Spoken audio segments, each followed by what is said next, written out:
Hello guys, magandang hapon. So dahil bakante naman yung Sabado natin, punta naman tayo sa bukid. Bisita naman tayo guys.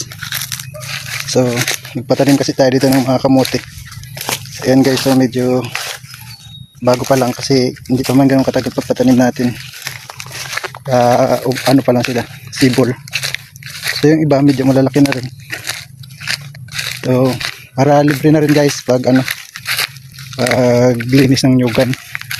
So malalaki na rin kasi yung nyug natin na tinanim. So yun guys, tara samahan nyo pa ako dun sa iba. Tignan natin yung mga saging guys. Let's go. Ayun guys, dito naman tayo sa saging. So ito naman, so dito tayo sa sagingan, mga saging guys. So ito yung isa, medyo pwede na ito. So kunin na natin to guys. Ayun. So tara guys, kunin natin.